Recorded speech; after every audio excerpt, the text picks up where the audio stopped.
His doctor looked him in the eye and said, "There's nothing we can do." 6 months later, his GFR had jumped from 30 to 85. Incredible, right? Let me show you exactly how he did it. I've seen stage 4 patients climb back to stage 2.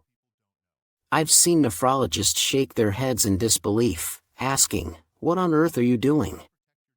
And yet, most CKD patients are still being told the same old story: there's nothing you can do. Diet won't help. Just wait for dialysis. Do you know what that leads to? A dialysis market projected to hit $181 billion by 2032. Great news for investors buying their next yacht. Terrifying news if you're the patient being told you have no options. The truth? Most people don't know what to eat, what to do, or where to turn because their doctors have already given up on them. And that makes me angry. Do you want to know why? Because published science, real, peer-reviewed science shows up to 90% of patients can improve their kidney function. Even in stage 5. Not just slow the decline. Not just manage. Improve. But here's the catch: that kind of success doesn't make anyone rich. So the system keeps pushing dialysis, while patients get worse. Here's what I want you to hear today: there is no healing without the right diet. There is no healing without the right treatment plan. But if you don't know how to do it, how could you possibly win this fight? That changes today.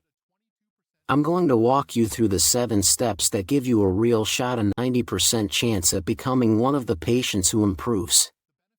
Not stabilizes, not maintains, improves. Number 7, stop obsessing over what you can't eat. I know how it feels. If you're on a renal diet, it can seem like the list of forbidden foods is longer than your hospital bills. No bacon, no cheese, no pizza, no joy. Every morning starts with, "I can't eat eggs." The day is spent dodging bananas and tomatoes. You go to bed dreaming about desserts you're not allowed. That's not a diet, it's torture. But what if we flip the script? What if instead of living in fear of food, you started focusing on what actually heals your kidneys? What if you shifted from avoiding death to chasing life? Let me give you an example. Last week, I was working with a patient who had diabetes and anemia. Instead of telling her no sweets, I introduced her to something beautiful, the guano, or horned melon. Yes, it looks like something out of a medieval battle, but inside, it's a treasure. Packed with antioxidants, vitamins, fiber, iron, and vitamin C. That combo makes it a perfect ally against anemia. Even better, it's low in potassium, safe for CKD patients. And you can usually find it in the exotic fruit aisle of bigger supermarkets. Now, for my patients with diabetes, there's another food I love to recommend: bitter gourd. I'll be honest, it tastes like regret and broken dreams. But the results? Amazing. It balances blood sugar more effectively than some $500 a month meds. One study showed diabetics eating bitter melon daily not only lowered their HbA1c but also stopped the decline of their kidney function with just this one vegetable. Isn't that incredible? And what if diabetes isn't your battle, but high blood pressure is? Then I'll tell you, eat beets. Beets are like nature's blood pressure pill.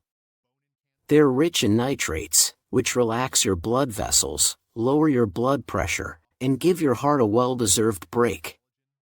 Now let's talk about inflammation, the hidden enemy of your kidneys. For that, I often recommend turmeric. My favorite way?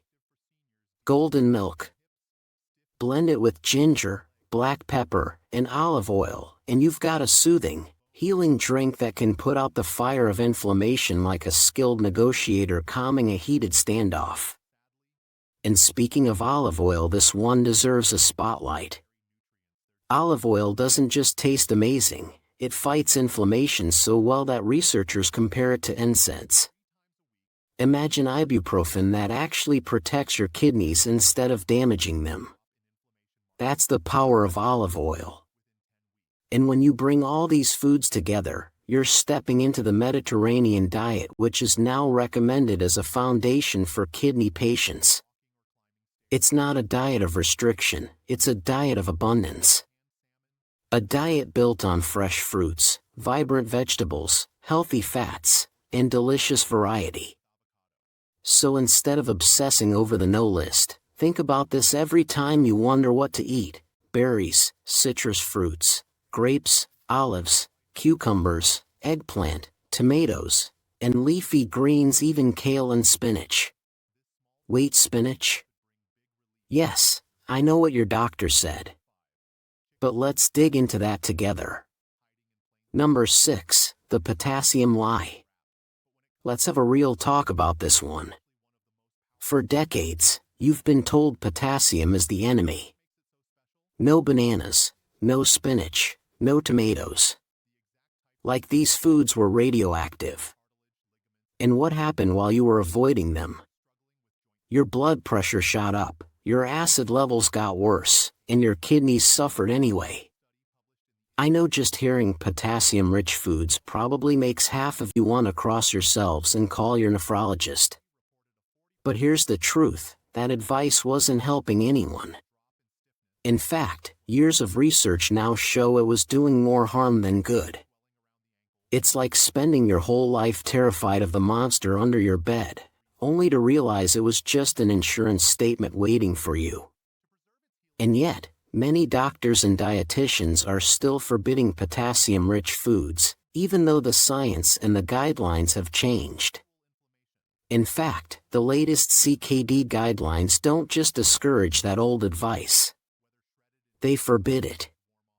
That's right, forbid practitioners from telling all CKD patients to avoid high potassium foods. Why? Because eating spinach or bananas doesn't actually cause high potassium in your blood. The real culprits? Too much acid in the body, or blood pressure medications that mess with your electrolyte balance. It's not the banana, it's the losartan. And yet, your poor fruit salad keeps taking the blame.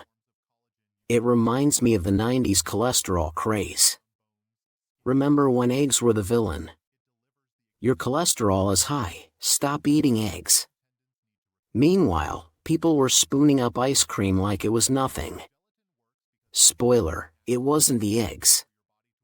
Now, I'm not telling you to sit down and eat 47 bananas for breakfast if your potassium is already high.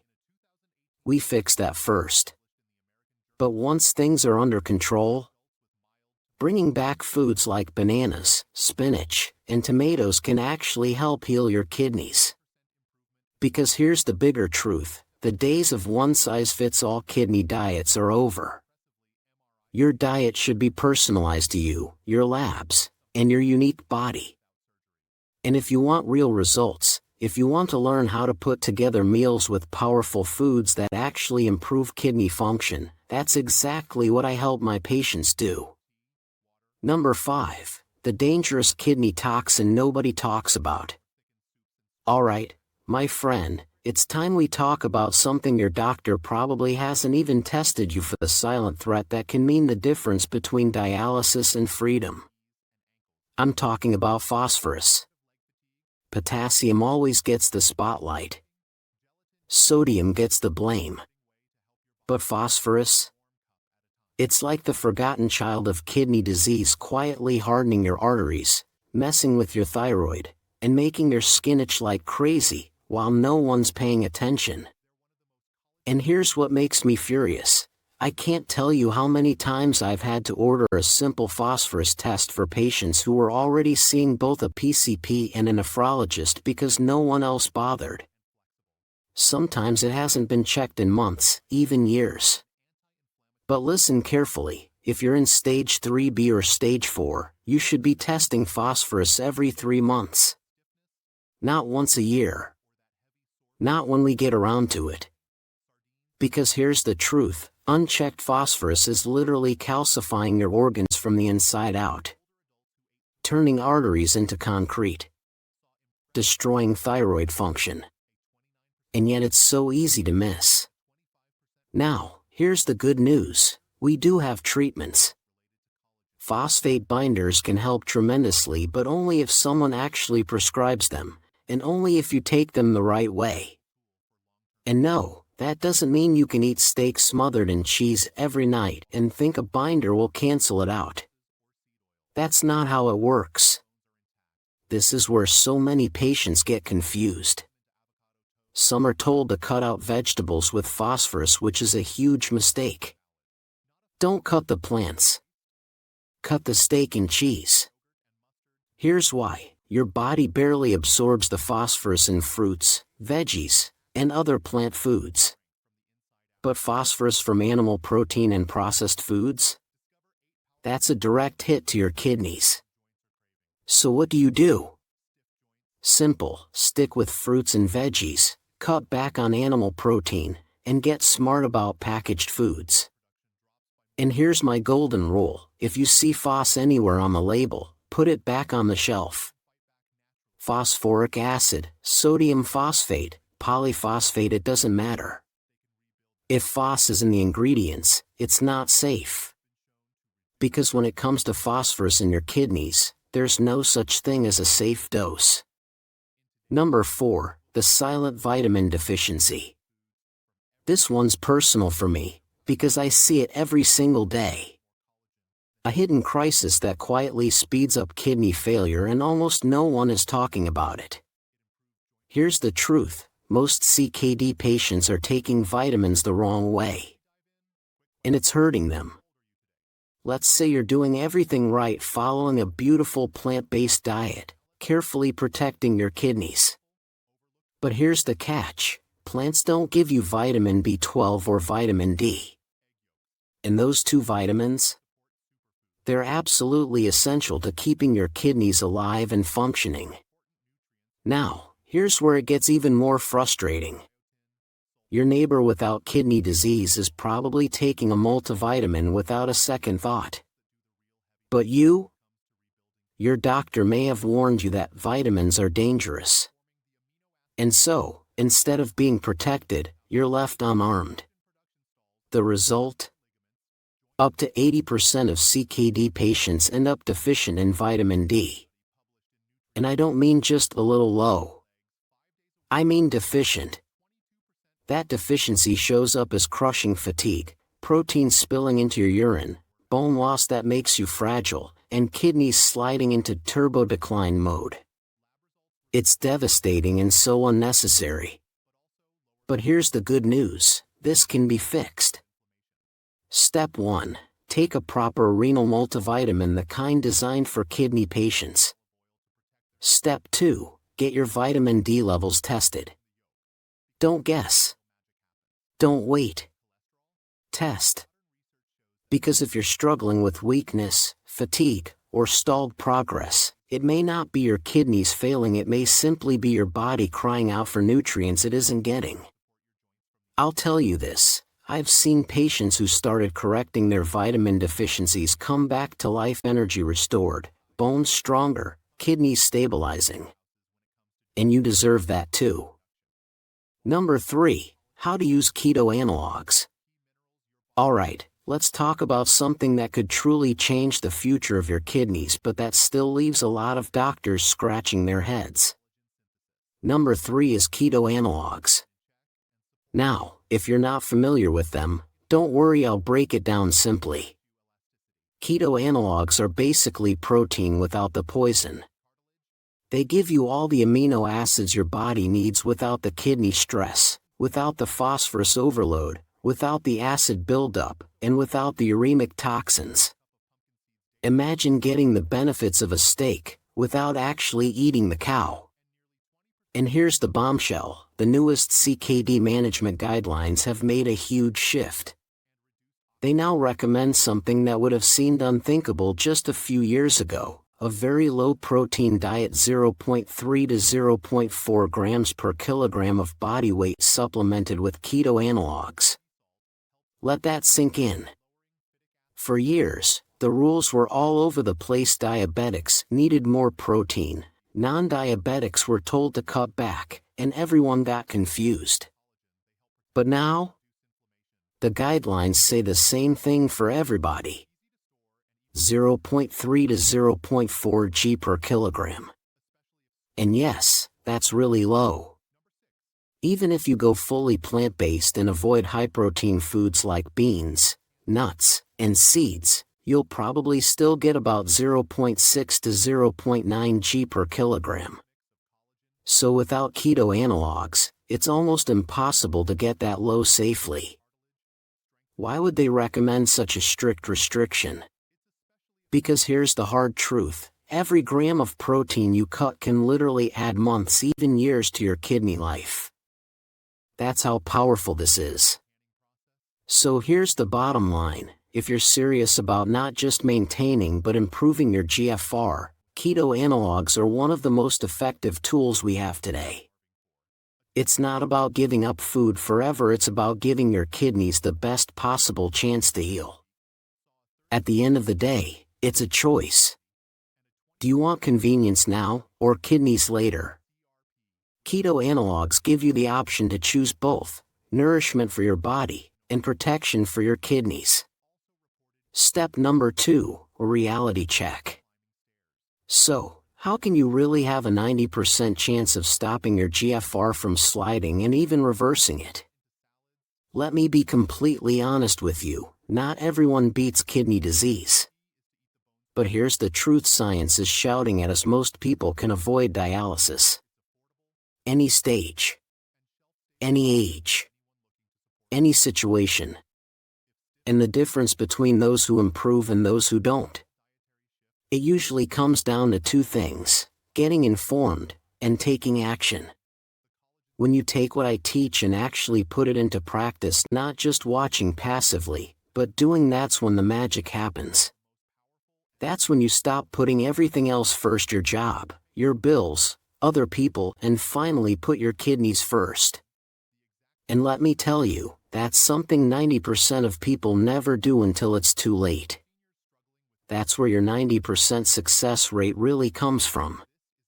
Choosing yourself. Choosing your life. Step number 1, be your own advocate. Now, there's one final piece to this puzzle, something that separates the survivors from the victims of the system. You've got to become your own advocate. I know what you're thinking, why are you pushing us so hard? Shouldn't you be yelling at the doctors, the insurance companies, and the whole system? And you're right, they fail us all the time. But here's the truth, they're not going to change. Not in time to save your kidneys. That's why you need to step into the most powerful role in medicine, patient advocate. It doesn't mean you need a medical degree. It means you educate yourself, you speak up, and you don't let yourself get brushed aside. Because here's the reality, your doctor has thousands of patients. Your insurance company has shareholders. But you? You only have one body, one life, one chance. No one knows your body like you do. No one cares about your kidneys like you do. And if you don't fight for them, they'll quietly fail while everyone else carries on with their business. When you understand what's happening in your body, you stop asking, you start insisting. You don't ask for a hemoglobin test, you demand it. You don't hope for iron supplements, you push until you get them. EPO injections? You know when you need them, and you don't accept wait and see. You stop letting "there's nothing we can do" be the end of the conversation. Instead, it becomes, then find me someone who will. And here's a stat worth remembering, patients who advocate for themselves see 300% better outcomes. Not 30%. 300%. That's the difference between dialysis and freedom. Between decline and recovery.